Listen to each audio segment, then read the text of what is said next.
উদালগুৰি ডিমাকুছিত চাহবাগিচাত জয় ভাৰত পাৰ্টিৰ সাধাৰণ সভা। উদালগুৰি ৩২ নং পৰিষদীয় সমষ্টিৰ ডিমাকুছিত চাহবাগিচা খেলপথাৰত জয় ভাৰত পাৰ্টিৰ সাধাৰণ সভা অনুষ্ঠিত হৈ যায়। সভাত উপস্থিত থাকে জয় ভাৰত পাৰ্টিৰ কেন্দ্ৰীয় সভাপতি টেহাৰু গৌড়, নৌনাই চেৰফাং সমষ্টিত সভাপতি ৰাজ কৰ্মকাৰ, সম্পাদক চৌহান গৌড়, ভেৰগাঁও সমষ্টিৰ সভাপতি সুভাষ চবৰ লগতে স্থানীয় আদিবাসী লোকসকল উপস্থিত থাকে। ডিমাকুছিৰ ভেৰগাঁও ব্লক সমিতিৰ উদ্যোগত আদি ভেৰগাঁও প্ৰাইমাৰী সমিতি গঠন কৰে। লগতে অনুষ্ঠানটিৰ জৰিয়তে জয় ভাৰত পাৰ্টিৰ কেন্দ্ৰীয় সভাপতি টেহাৰু গৌড়ৰে উদালগুৰি জিলাৰ সমিতিৰ সভাপতি হিচাপে পৱন নায়কক দায়িত্ব অৰ্পণ কৰে। আদিবাসী জনগোষ্ঠীৰ যিসমূহ দাবী আজিলৈকে বিজেপি চৰকাৰে 10 বছৰতকৈ বেছি সময় উকলি গ'ল, কিন্তু এই চৰকাৰে দাবীসমূহ পূৰণ কৰিব পৰা নাই। যাৰ এই ৰাজনৈতিক দলটোৰ গঠন হৈছে সকলো জনগোষ্ঠীৰ কাৰণে কাম কৰিবলৈ ওলাই আহিছে আৰু এই জয় ভাৰত পাৰ্টিয়ে BTRৰ সকলো সমষ্টিত প্ৰাৰ্থিত্ব দিয়াৰ চিন্তা চৰ্চা কৰিছে যদিও বৰ্তমান 12 সমষ্টিত প্ৰাৰ্থিত্ব দিয়া হ'ব বুলি জানিবলৈ দিয়ে।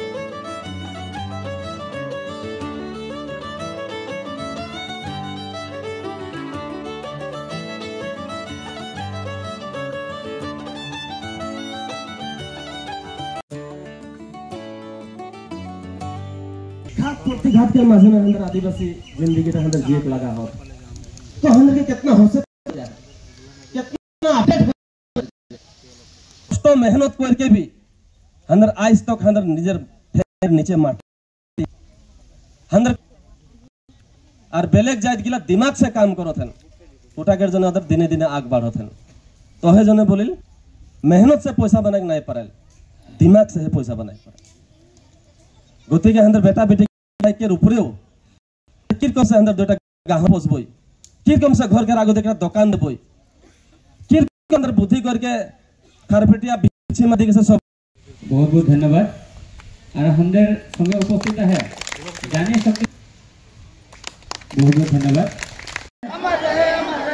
जय भारत पार्टी जिंदाबाद जिंदाबाद जिंदाबाद, जय भारत पार्टी जिंदाबाद जिंदाबाद जिंदाबाद, जय भारत पार्टी जिंदाबाद, टेहरू गौड़ जिंदाबाद जिंदाबाद जिंदाबाद, जातीय नायक प्रदीप नाग अमर रहे, अमर रहे अमर रहे, जातीय नायक प्रदीप नाग अमर रहे, अमर रहे अमर रहे, जिंदाबाद जिंदाबाद जिंदाबाद, जय भारत पार्टी जिंदाबाद जिंदाबाद जिंदाबाद, जय भारत पार्टी जिंदाबाद जिंदाबाद जिंदाबाद जिंदाबाद, टेहरू गौड़ जिंदाबाद जिंदाबाद जिंदाबाद, टेहरू गौड़ जिंदाबाद जिंदाबाद जिंदाबाद, पवन नायक जिंदाबाद जिंदाबाद जिंदाबाद, पवन नायक जिंदाबाद जिंदाबाद जिंदाबाद। सबके बहुत बहुत धन्यवाद। ভেৰগাঁও MCLA সমষ্টিত আমি উপস্থিত হৈছোঁ আৰু ইয়াতে আমাৰ ভেৰগাঁও ব্লক সমিতিৰ উদ্যোগত আজি ইয়াতে প্ৰাইমাৰী সমিতি গঠন হ'ল আৰু ডিমাকুছি বিভিন্ন প্ৰান্তৰ পৰা আহি ইয়াতে ৰাইজে বিপুল সঁহাৰি জয় ভাৰত পাৰ্টিক জনাইছে। আৰু আপোনালোকৰ জৰিয়তে মই এটা মেছেজ দিব বিচাৰিছোঁ, জয় ভাৰত পাৰ্টিক লৈ কিছুমানে বিৰূপ মন্তব্য কৰাৰ পৰিলক্ষিত হৈছে। আজি কিছুমানে কংগ্ৰেছৰ মানুহে মানে ক'ব খুজিছে যে বিজেপিৰ হেনো জয় ভাৰত পাৰ্টিয়ে বি টিম বুলি ক'ব খুজিছে আৰু বিজেপিৰে কিছুমান কৰ্মীবিলাকে BPFৰ বি টিম বুলি ক'ব খুজি আছে। তো তেনেকুৱা ধৰণৰ তেওঁলোকে কোনো তথ্য নোহোৱাকৈ তেওঁলোকে যে মানে ব্যক্তিহীন কথা তেওঁলোকে যে কৈ আছে ফিল্ডত বা ৰাইজৰ মাজত, সেইটো কিন্তু একেবাৰে গ্ৰহণযোগ্য হোৱা নাই। আৰু তেওঁলোকে যদি তথ্য সহকাৰে যদি দেখাই দিব নোৱাৰে আৰু তেনেকুৱা ধৰণৰ যদি তেওঁলোকে মন্তব্য দি থাকে, জয় ভাৰত পাৰ্টিৰ চেণ্ট্ৰেল কমিটিৰ পৰা কিন্তু আমি তেওঁলোকৰ ওপৰত মানে বিহিত ব্যৱস্থা ল'বৰ কাৰণে আমি বাধ্য হ'ম। আৰু তেওঁলোকক মই সকীয়াই দিব বিচাৰিছোঁ, জয় ভাৰত পাৰ্টি কোনো দলৰ লগত আমাৰ কোনো এলায়েন্স নাই আৰু কোনো দলৰ লগত আমাৰ কোনো কথা নাই। আমি জয় ভাৰত পাৰ্টি আমি ইণ্ডিপেণ্ডেণ্ট, আমি অকলে আমি খেলিম। আৰু যিহেতুকে এই অসমত বিভিন্ন সমস্যা আছে, যিমানে ইয়াতে চৰকাৰ আহিছে, কংগ্ৰেছে হওক বা বিজেপি হওক, AGP হওক, UPPL হওক, BPF হওক, তেওঁলোকে গোটেই অকল নিজৰ স্বাৰ্থক লৈ পেলাই কাম কৰিছে, ৰাইজৰ তেনেকুৱা কোনো ধৰণৰ তেওঁলোকে কাম কৰাৰ পৰিলক্ষিত হোৱা নাই। গতিকে জয় ভাৰত পাৰ্টি অসমৰ তথা BTRৰ বিভিন্ন জাতি জনগোষ্ঠী বিভিন্ন ধৰ্মৰ লোকৰ পূৰ্ণাংগ উন্নয়ন হকে কাম কৰি যাব। আমাৰ মুখ্য এজেণ্ডা হৈছে চাওক, অসমতে হওক বা BTRতে হওক, যি বিজেপি চৰকাৰ চলি আছে, বিজেপি চৰকাৰে চলোৱাত এতিয়া ব্যৰ্থ হৈছে। আজি অসমত দিনক দিনে আজি মূল্য বৃদ্ধি হৈছে, দিনক দিনে টোল গেট বনাই আছে। আজি তেওঁলোকে যোনটো নেকি বানপানীৰ সমস্যা, তেওঁলোকে বানপানীৰ সমস্যা ৰোধ কৰিব পৰা নাই। আৰু বিজেপিৰ যি মিথ্যাচাৰ, তেওঁলোকে চৰকাৰ অহাৰ আগতে তেওঁলোকে যেনেকুৱা কৈছিলে যে বিজেপি চৰকাৰ আহিলে যিমান মাটি আছে চৰকাৰী মাটি আছে ৰাইজৰ হাতত মাটিৰ পাট্টা তুলি দিব, বাগানত যিমান মাটি আছে চিলিং মাটি আছে বাগানৰ শ্ৰমিকৰ নামত কৰি দিব, বাগানত যিমান লাইন কোৱাৰ্টাৰ মাটি আছে এই মাটিবিলাকে আপোনাৰ শ্ৰমিকসকলৰ নামত মাটি পাট্টা দিব। কিন্তু আজি কোনো ধৰণৰ তেওঁলোকে কাম কৰা নাই। গতিকে আমি ভাবিছোঁ আমি নিজে ৰাজনৈতিকভাৱে আগুৱাই যাই সেইখিনি কাম আমি নিজে কৰিব লাগিব।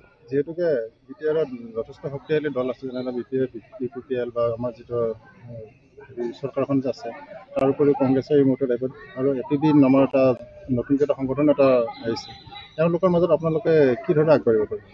চাওক, আজি যিমান দল আছে আপোনাৰ BJP হওক, কংগ্ৰেছ হওক, UPPL হওক বা BPP হওক, তেওঁলোকে আগতে ৰাইজৰ মাজত আহি বহুত ধৰণৰ পৰিৱৰ্তনৰ কথা কৈ পেলাই তেওঁলোকে ইয়াতে চৰকাৰ চলাইছে আৰু আহি তেওঁলোকে ব্যৰ্থ হৈছে কাম কৰাত। আৰু চাওক, বজাৰত টেঙা আম এবাৰহে বিক্ৰী হয়, গতিকে ৰাইজে তেওঁলোকক টেষ্ট কৰি চাইছে।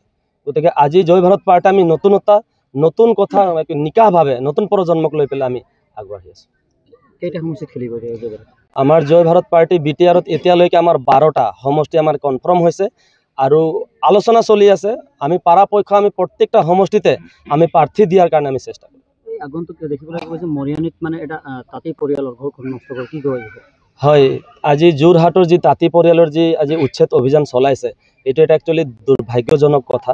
আজি 2 কঠা 4 লেচা মাটি, এই দুই কঠা 4 লেচা মাটিকে তাতে মানে মেনেজাৰে হওক বা প্ৰশাসনে হওক হজম কৰিব পৰা নাই। চাওক, তাতে 2টা ছাত্ৰী আছিলে, এজনী ছায়েন্সত পঢ়ি আছিলে, এজন হায়াৰ ছেকেণ্ডাৰী। তেওঁলোকৰ কিতাপ পত্ৰ, তেওঁলোকৰ যি সামগ্ৰী ঘৰৰ ভিতৰত থাকি গ'ল, তেওঁলোকে বুলডাজাৰ চলাই পেলাই ঘৰটো ভাঙি দিলে। ইয়াতকৈ দুৰ্ভাগ্যজনক কথা আৰু হ'ব নোৱাৰে। গতিকে আজি অসমত আদিবাসী ৰাইজে সজাগ হৈছে আৰু BJPৰ বিৰুদ্ধে এতিয়া মানে কাম কৰিব আৰু BJP চৰকাৰে যে প্ৰত্যেকটা আদিবাসী অধ্যুষিত এলেকাত প্ৰত্যাহ্বানৰ সন্মুখীন হ'ব এইটো কিন্তু নিশ্চিত। ভেৰগাঁও সমষ্টিত ডিমাকুছী চাহ বাগিচাত আমাৰ মণ্ডল কমিটি ইয়াৰ আগত এসপ্তাহৰ আগত গঠন কৰা গৈছিলে আৰু তাতে আমাৰ সকলো বিভিন্ন ঠাইৰ পৰা মানুহ আহিছিলে তাতে, আৰু এটা ভেৰগাঁও সমষ্টিৰ মণ্ডল কমিটি গঠন কৰা গৈছিলে। আৰু তাৰ পাছত মণ্ডল কমিটিৰ পৰা প্ৰথম দৃশ্যত আজি ডিমাকুছী চাহ বাগিচাত প্ৰাইমাৰী গঠন হ'ল আৰু আপোনালোকে দেখিছে যথেষ্ট গাঁৱে ভূঞে বাগানৰ পৰা যথেষ্ট সমাজৰ মানুহ ইয়াতে আহিছে। আহি ইয়াতে সমগ্ৰ মানুহ একত্ৰিত হৈ আজি কমিটি গঠন হৈ গ'ল। আমাৰ মাত্ৰ উদ্দেশ্য এটাই আছে, আমি কাৰোবাক মানে প্ৰলোভন দিব বিচৰা নাই। আমাৰ কথা আছে যে যেহেতু BTCত আমি যিখিনি জনগোষ্ঠী আছোঁ, যিখিনি আমি ওৰাং, মুণ্ডা, চাওতাল, খেৰীয়া, উৰিয়া যিমানেই আছোঁ, আমাক যে আজি 17 বছৰ যিহেতু UPPL আছিলে আৰু BPF আছিলে আৰু এই 5টা বছৰ UPPL চৰকাৰ বনালে, এই 22টা বছৰ যিহেতু আমাৰ জাতি জনগোষ্ঠীক যিহেতু তেওঁলোকে যিটো নজৰত চাইছে যে মানে তেওঁলোকৰ ওপৰত আমি মানুহ নহয়, এই জনগোষ্ঠীটোক তেওঁলোকে চকলেট এটা বুলি ভাবে, তেওঁলোকক চকলেট এটা দি দিলে হৈ যাব। গতিকে আমি সমগ্ৰ অসমত আজি যিটো জয় ভাৰত পাৰ্টি হিচাপে আমি আঞ্চলিক দল হিচাপে এই দলটো আগবঢ়াই লৈছোঁ আৰু BTCতো আমি এই দলটো আগবঢ়াই লৈছোঁ যাতে জনগোষ্ঠীৰ জীৱন জীৱিকা মান সন্মান যিটো আমাৰ ST ইয়াত নাই, আমাৰ থকাৰ কাৰণে মৰ্যাদা নাই। আজি আপোনালোকে চাব বিচাৰে যে যেহেতু UPPL চৰকাৰ অহাৰ পাছত যথেষ্ট চৰকাৰী ঘৰ আমাৰ মানুহকেইটা পাইছে, কিন্তু তেওঁলোকৰ ঘৰটো আজিৰ তাৰিখত কমপ্লিট হোৱা নাই। আধাৰশিলা হৈছে কিন্তু কিস্তি শেষ হৈ গ'ল, কিন্তু আধাৰশিলা হৈছে। সেইকাৰণে প্ৰমোদ বড়ক ডাঙৰীয়াক মই ক'ব বিচাৰোঁ যে আপোনালোকে বাগানত বস্তিত অহাৰ আগত আমাৰ জনগোষ্ঠীক সেই ঘৰখন কমপ্লিট কৰি দিয়ক। সেই যিটো আজি চিচি বাগানত থাকে আৰু ঘৰত আহিও এটা থাকিবৰ কাৰণে নাই, তাৰ ছাতি এখন থাকি তেওঁ ঘৰত ৰাতিটো চিচি থাকে। আৰু কি ক'ব লগা আছে এতিয়া চাব, তেওঁ কৈ আছে মাটিৰ পটা গোটাই আদিবাসীসকলক দিছোঁ। কৈতো ডিমাকুছী আপোনালোকে আছে, সুধি চাওকচোন। মই পুনৰবাৰ সাংবাদিকসকলক ধন্যবাদ দিছোঁ, সোধক ইয়াতে আছে, কোনো এজনে কোৱা নাই যে আমি মাটিৰ পটা পাইছোঁ। তো কি কৰিব বিচাৰিছে চৰকাৰে? গতিকে মই অনুৰোধ কৰিছোঁ যে আমাৰ যিটো সাংগঠনিক দিশটো বহুত আগবাঢ়িছে, জনগোষ্ঠীটো ভাল পাই আছে আৰু মই আপোনালোকৰ বন্ধুসকলক মানে ধন্যবাদ দিছোঁ যাতে এইটো মেছেজ ধুনীয়াকৈ বাহিৰত যাওক আৰু আমি আমাৰ জনগোষ্ঠীটো কাৰোবাক বেয়া পোৱা নাই। আমাৰ নিজৰ সংস্কৃতি, আমাৰ নিজৰ কলা আৰু আমাৰ যিটো সাজ পোছাক আৰু আমাৰ সমাজখন কেনেকৈ গঢ়ি তুলিব লাগে তাৰ কাৰণে